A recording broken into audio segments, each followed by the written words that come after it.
Hello and welcome to National Playday 2020 with me, Jo, ReCreate, in collaboration with Dublin City Council. It's so great to have you here in my creative den, and today we are going to be doing a little workshop to get you started on making your very own games. Now, I am a big believer in thinking that the old games are the goodies, and we're going to be adapting some of those games here today, and then you might even catch a little glimpse of me playing them, racing myself against the clock.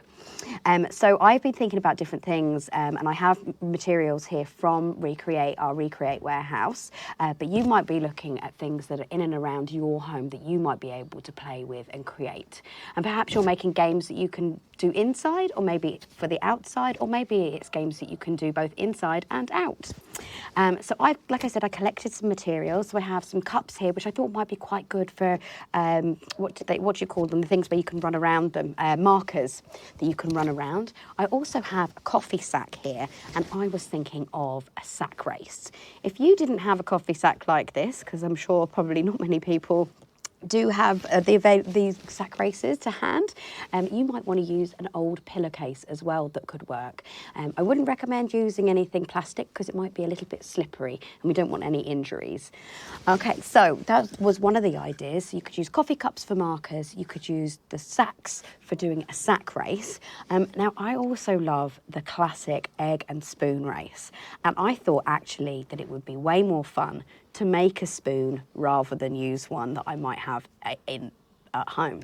I'm sure hopefully people do have spoons in their homes, but so I've got a piece of card that I was literally just going to draw a spoon out with. So I've got my marker pen here. Hopefully this marker pen works, because it always happens where the marker pen goes back into the pencil case. Oh, this is a very big handled spoon. And maybe we'll just try and make it look a little bit more like a spoon, maybe give it a fancy pattern on the end, so we're decorating it. It doesn't really look like a spoon, does it? Looks like, I don't know, maybe like a mirror or something. And then I was going to cut this out, and then I'm going to make my own egg to go on my spoon out of newspaper. So this is just one of the things that you could do. One also thing that you could do, which is really good fun and more timing against each other, is if you start collecting things like lids that are two different types of lids. So you might have like white lids from like milk, or maybe jam jar lids or something. So you collect, I don't know, say 20 of each. You put them into one bucket, and then you have to divide them up. So you might have your milk bottle lids going into one, and your larger lids your other lids into another. And the idea is to have them all mixed together and then to sort them into the separate buckets. That's just one idea of things that you could do, kind of like the cube. Games from the cube, which we are very inspired by in ReCreate. Okay, so let me see now. I'm going to make an egg shape. So this is a great way for making scrumpled up newspaper. This is like my favourite thing to use for creating 3D things. So I don't know, this is not very eggy, but what might happen is once I start getting the masking tape on it, it might start to become a bit more eggy, because I'm going to try and mould it as I go. Eggy, eggy, eggy. Oi, oi, oi. I do like to have a good sing when I'm making and creating stuff.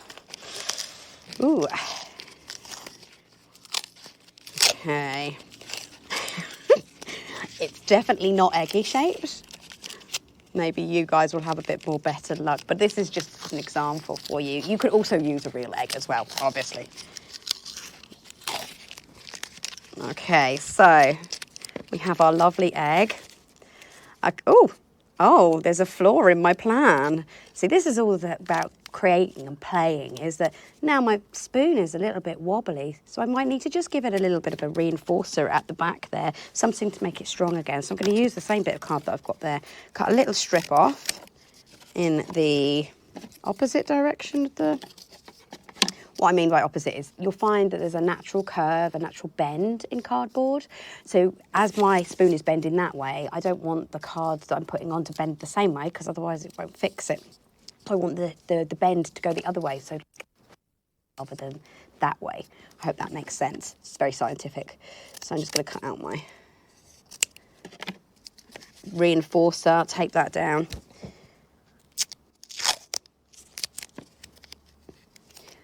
And you could make a whole multitude of cutlery.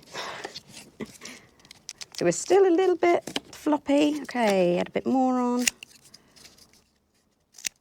Snippy, snap, snap. I'm actually going to sandwich it and put a bit on the front, so it's not going to be very pretty anymore, but oh well. C'est la vie, spoon. Okay. That looks pretty good, doesn't it? Okay, now. Whoa. So that actually works quite well. So you could make up a few of those. So you could have different team players, like your family. Each one could have a spoon, and then you could race each other a distance. One other idea that I had, just thinking about my egg shape here, is you can also make like a ring toss or a hoopla kind of thing, and coconut shy as well.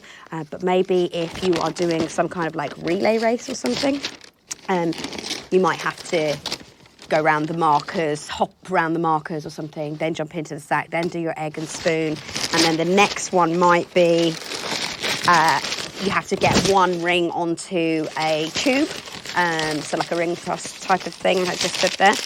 You have to get one, and then maybe you could do the... what could you do? You need something balancing on your head, I think is a really cool idea as well. So you could do not only the spoon, but you could have a piece of cardboard attached to your head, so maybe on a hairband or a hat or something, a piece of cardboard, and then you could try and balance an egg or a ball or something on your head, or you have to get it a certain distance. You might even want to put a little lip around the edge of that. So this is how I make my hoopla rings, and they're actually quite strong. So then what you would do is you just wrap the masking tape or your sellotape or whatever around and around and around, and that's quite firm, and it actually is quite aerodynamic as well. So it kind of is a good thrower. What else could you do? Oh, I've got a big, I could just see out of shot here. Sorry, I should have brought it a little bit closer. I'll tell you what I will. We have this lovely net stuff in at the moment, but you could use a net that you might have hanging in your window, or a curtain or something, and lay it down on the floor, so you have to kind of crawl army style on the ground on your belly. So you're doing a mixture of games and maybe an obstacle course. So I'm going to leave you there. I'm going to meet you in the park in a few seconds so you can see me trying to beat myself at playing games in the park. So thank you for joining me. I'm going to say thank you now. Thank you for joining me and ReCreate and Dublin City Council for National Playday 2020. And we look forward to seeing your creations and your races, would be great, on our social media platforms. Come over and see us sometime. Okay, take care. Bye.